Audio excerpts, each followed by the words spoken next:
अस्सलाम वालेकुम एवरीवन। आपने ये तो ज़रूर सुना होगा कि अमेरिका की जो प्लान होते हैं, जो स्ट्रैटेजी होती है, वो लॉन्ग टर्म होती है। वो कुछ दिनों के लिए या कुछ मंथ के लिए नहीं होती। उसका प्लान जो होता है वो लॉन्ग टर्म फॉर ईयर्स होता है, जिससे वो अपना इंटरेस्ट हासिल कर दे, जिससे वो अपना फ़ायदा हासिल कर सके। सो लेट्स टॉक अबाउट जो इंडिया और अमेरिका के बीच में जो डील्स हुई हैं, कुछ डील्स हुई हैं, उनके बारे में बात करते हैं। रिसेंटली आपने देखा होगा कि अमेरिका ने जो है इकोनॉमिक्स वार की थी इंडिया पे। पहले 10% फिर 20%, फिर आहिस्ता-आहिस्ता जो है इंडिया पे जो इकोनॉमिक्स वार जो अमेरिका की हुई, वो बढ़ती गई। वो 50% जो है वो हो गई। सो अभी भी पहले कहा जाता है कि India is a close ally of America.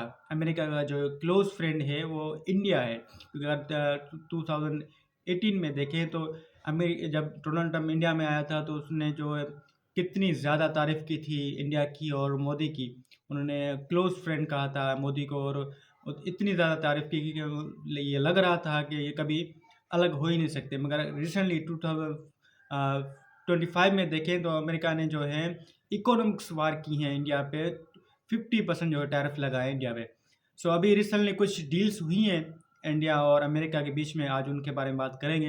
Recently 2 deals हुई हैं बिटवीन इंडिया और अमेरिका के बीच में। एक तो हुई है डिफेंस के बारे में, दूसरी हुई है इकोनॉमिक्स जो एलपीजी की डील हुई है।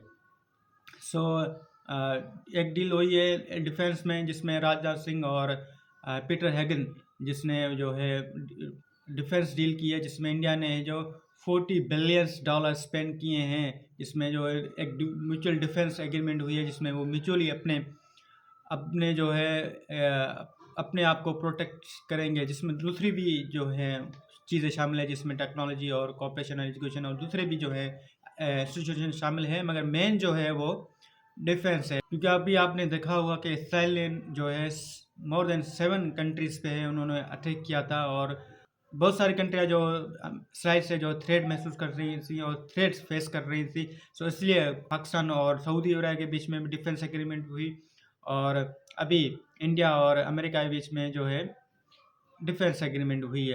क्योंकि अमेरिका जो है मसले क्रिएट करता है, फिर उस मसले को सॉल्व करता है और फिर उस मसलों से जो है अपना फ़ायदा उठाता है। क्योंकि अब अभी आपने जो देखी होगी रशिया और यूक्रेन के बीच में जो टॉक्स हो रहे थे, वो अमेरिका करवा रहा था। डोनाल्ड ट्रम्प ने और कुछ कहने के बदलाए उन्होंने यह कहा था कि आपके पास जो रिसोर्सेस हैं, मेन जो है यूरेनियम, 50% आप हमें दे दें, मैं आपकी जो वार है ख़त्म करवा दूँगा।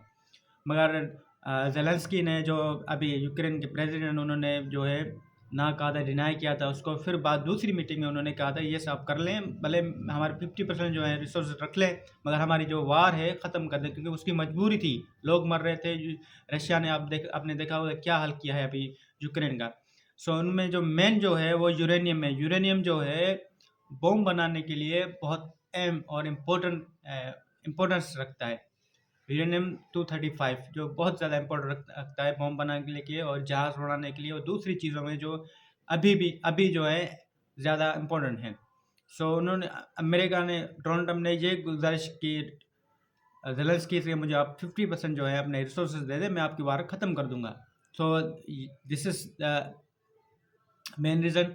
और जो अभी इसराइल को यूज़ किया डिफरेंट काइंड ऑफ कंट्रीज़ के अगेंस्ट जो है ईरान, लेबानन, सीरिया और फ़लस्तीन और दूसरी कंट्री के बारे में से यूज़ किया इसराइल को, और उससे जो है अपना जो फ़ायदा उठा रहा है अभी अमेरिका। डील्स कर रहा है और डील से जो है उसका अपना इकोनॉमिक्स फ़ायदा हो रहा है। दूसरी जो डील हुई है इंडिया और अमेरिका के बीच में जो हुई है वो है एलपीजी की। अभी 2.2 टन्स पर एनम जो है इंडिया की जो डील हुई है अमेरिका से, जिससे 1 ईयर की डील हुई है। इंडिया जो पहले किसी रशिया से और कतर से और दूसरी कंट्रियों से लेता था, first time in history of first time जो इंडिया जो है अभी अमेरिका से ले रहा है। 1 ईयर की डील हुई है, जो इंडिया का 10% ऑफ गुड्स होता है इम्पोर्ट होता है। इंडिया से के होम्स फैमिली जो है 75% जो है एलपीजी को यूज़ करती है। इसका मतलब बहुत बहुत बहुत बड़ा फ़ायदा हो रहा है अमेरिका को, इकोनॉमिक्स फ़ायदा हो रहा है। अगर देखें तो 3 मेन कंपनी ने ये डील कर दी है। एक है आईओसी, इंडियन ऑयल कॉर्पोरेशन, दूसरी है भारत पेट्रोलियम कॉर्पोरेशन और दूसरी है हिंदुस्तान पेट्रोलियम कॉरपोरेशन। ये 3 मेन कंपनियां हैं जिन्होंने जो डील की है। तो डोनाल्ड ट्रंप ने ये ऐलान किया है कि डोनाल्ड ट्रंप ने जो है 50% जो टैरिफ लगाए थे एग्रीकल्चर पे, जिसमें मेन चीज़ है कॉफ़ी, बीन और बनाना। ये मेन चीज़ हैं एग्रीकल्चर की। उन्होंने जो टैरिफ लगाए वो टैरिफ हटा दिए हैं, और इससे जो है अगर देखें तो $3 बिलियन का फ़ायदा हुआ है एग्रीकल्चर को इंडिया के। और पहले देखें तो अमेरिका ने 50% जो टैरिफ लगाए थे उसमें जो इंडिया के जो 5 मिलियन लोग जो हैं वो अनएम्प्लॉयमेंट की तरफ गए थे, जॉब अपनी जो है खो बैठे थे, क्योंकि महंगाई जो है वो बढ़ गई थी।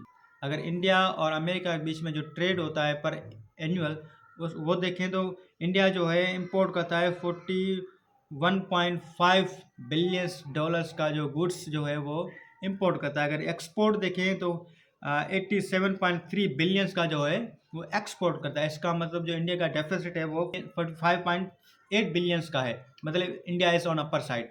अगर दूसरे जो है देखें तो इंडिया क्या एक्सपोर्ट करता है, उसमें देखें तो 37% का जो जेम्स एंड ज्वेलरी जो है वो यूएसए को सेल करता है। 26% जो डायमंड सेल करता है। लेब ग्राउंड डायमंड जो है 34% करता है। गोल्ड ज्वेलरी जो है 28% करता है। सिल्वर जो है वो 16% वो यूएसए को एक्सपोर्ट करता है। इसका मतलब है जो ये डील हुई है इट्स मीन के थोड़ा बहुत फ़ायदेमंद होगी इंडिया के लिए, क्योंकि अमेरिका ने जो है वो अपने टैरिफ्स जो हैं कुछ हटाए हैं ऑन द एग्रीकल्चर।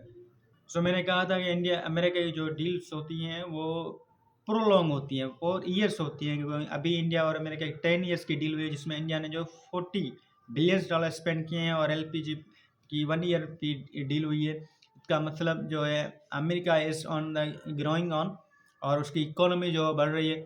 सो किसी ने माहिर ने कहा था कि economic war are more worse than the physical wars. हथियारों से जो ज़्यादा जो ख़तरनाक वॉर है वो इकोनॉमिक्स वॉर है, क्योंकि आप उसकी जो है बेसिक नीड्स को आप ख़त्म कर रहे हैं। Thank you so much.